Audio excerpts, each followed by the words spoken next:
Good morning students. तो आज का आपका शीर्षक है सर्वनाम, प्रोनाउंस, जो आप इंग्लिश ग्रामर में भी पढ़ते हैं अपने साथ। तो आज आपका जो शीर्षक है सर्वनाम पर है और आपको इसको अपनी नोटबुक में लिखना है। आपको अपना डेली होमवर्क करना है। कोई भी बच्चा ऐसा नहीं होना चाहिए जिसका होमवर्क ना हो। आपको डेली होमवर्क दिया जाता है सब्जेक्ट्स वाइज, तो आपको सब बच्चों को अपना होमवर्क ज़रूर करना है, ठीक है। करेक्शंस है तो आप पूछ सकते हैं ग्रुप में। तो सर्वनाम किसे कहते हैं? जिन शब्दों का प्रयोग संज्ञा के स्थान पर किया जाता है उन्हें सर्वनाम कहते हैं। उदाहरण जैसे मैं, तू, आप हम अपने लिए यूज़ करते हैं, स्वयं के लिए।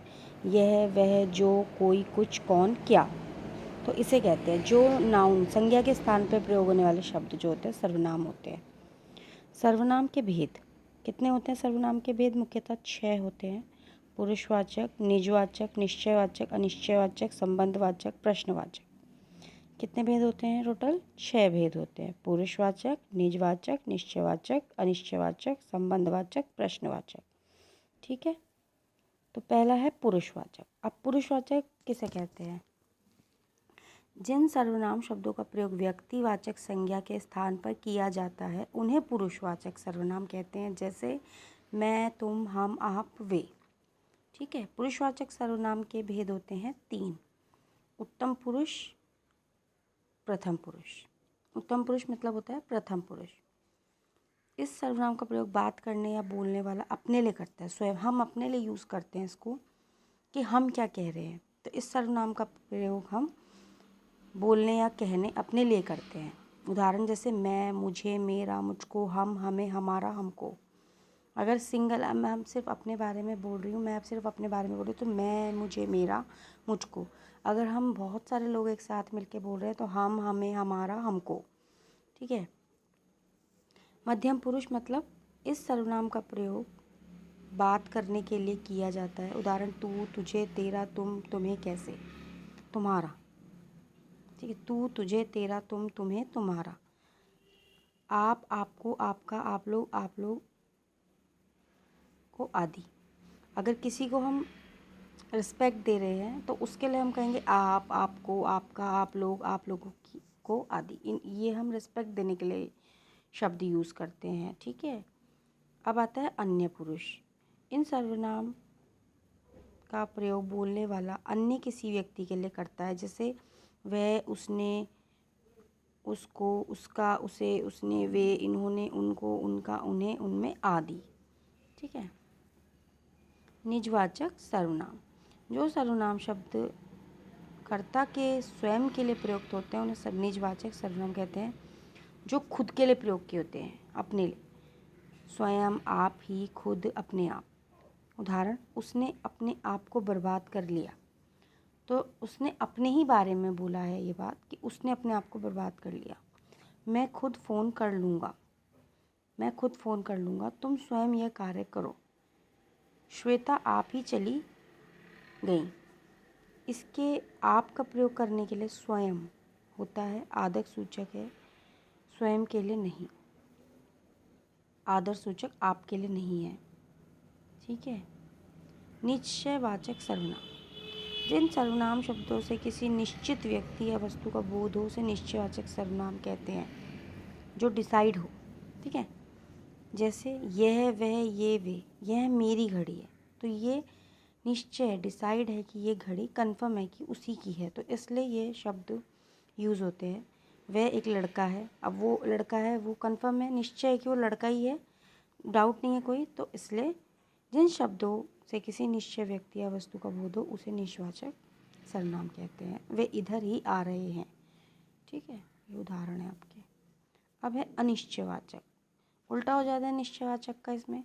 जिन सर्वनाम शब्दों से किसी निश्चित व्यक्ति या वस्तु का बोध हो नहीं होता उसे अनिश्चयवाचक सर्वनाम कहते हैं। जैसे कुछ, किसी ने, किसी को, किन्हीं ने, कोई, किन्हीं को। इसमें कुछ भी डिसाइड नहीं है, किसके बारे में है, क्या है, कहाँ है, कुछ भी नहीं पता चल रहा है। लस्सी में कुछ पढ़ा है, लस्सी में कुछ पढ़ा, अब क्या पढ़ा ये नहीं पता, तो वो अनिश्चयवाचक हो गया। भिखारी को कुछ दे दो, क्या दे दो, कुछ नहीं पता, कुछ भी दे दो, तो वो अनिश्चयवाचक हो गया। कौन आ रहा है कोई, लेकिन कौन आ रहा है ये नहीं पता, तो अनिश्चयवाचक हो गया। राम को किसने बुलाया है? राम को बुलाया है किसी ने, लेकिन किसने ये नहीं पता।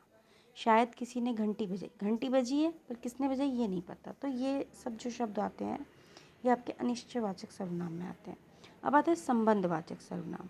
जिस सर्वनाम से वाक्य में किसी दूसरे सर्वनाम से संबंध ज्ञात होता है उसे संबंधवाचक सर्वनाम कहते हैं। जैसे जो, जैसा, जहाँ, वैसा, जैसा, तैसा, ज्यों, त्यों।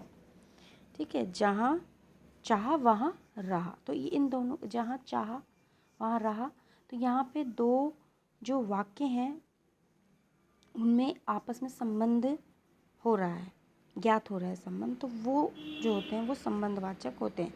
जैसा बोओगे वैसा काटोगे। ठीक है, तो इसमें भी दोनों में संबंध हो रहा है। जैसा हम बोते हैं वैसा हम काटते हैं, जो हम करते हैं वही हमें मिलता है वापस। तो ये आपस में संबंधवाचक है, आपस में कनेक्ट हो रहे हैं, तो ये सर्वनाम संबंधवाचक सर्वनाम कहलाते हैं। ठीक है, जो सो गया सो खो गया, अब संबंध है दोनों में, सोना खोना। ठीक है, जो करेगा सो भरेगा, जो करेगा सो भरेगा, तो इन दोनों में संबंध है वाक्यों में, तो इसलिए ये क्या कहलाते हैं? संबंधवाचक, जो आपस में कनेक्ट करते हैं। अब आता है प्रश्नवाचक। सिंपल है, प्रश्नवाचक मतलब जिसमें प्रश्न हो वही सर्वनाम शब्द जो होते हैं प्रश्नवाचक सर्वनाम कहलाते हैं। जैसे रमेश क्या खा रहा है, क्या प्रश्नवाचक हो गया। कमरे में कौन बैठा है, कौन प्रश्नवाचक हो गया। ये कल कहाँ गए थे, कहाँ प्रश्नवाचक हो गया। आप कैसे हैं, कैसे प्रश्नवाचक हो गया। ठीक है, तो ये जो सारे शब्द हैं ये प्रश्नवाचक सर्वनाम में आते हैं। कुछ सर्वनाम शब्द ऐसे भी होते हैं जिन्हें संयुक्त सर्वनाम की कोटि में रखा गया है। जैसे जो कोई, सब कोई, कुछ और, कुछ ना कोई। जैसे जो कोई आए उसे रोक लो। ठीक है, जाओ वहाँ कोई ना कोई तो मिल ही जाएगा। देखो कुछ लोग वहाँ हैं, कोई तो बिना बात बहस करता है। तो ये आपका आज का टॉपिक है सर्वनाम, that means pronouns. Hope you all are doing your work daily. और 1 पेज सुलेख लिख रहे हैं होंगे आप सभी बच्चे। आपको कहीं पे कुछ भी डाउट होता है आप पूछ सकते हैं, करेक्शंस के लिए अपना वर्क दिखा सकते हैं। ठीक है, ग्रुप में आप, और सारे बच्चों को अपना काम करना है। आपको टीचर्स होमवर्क दे रही हैं, जिस तरह डेली आपको होमवर्क मिलता है उसी तरह आपको डेली अपना होमवर्क करना है। ठीक है students, have a good day, thank you.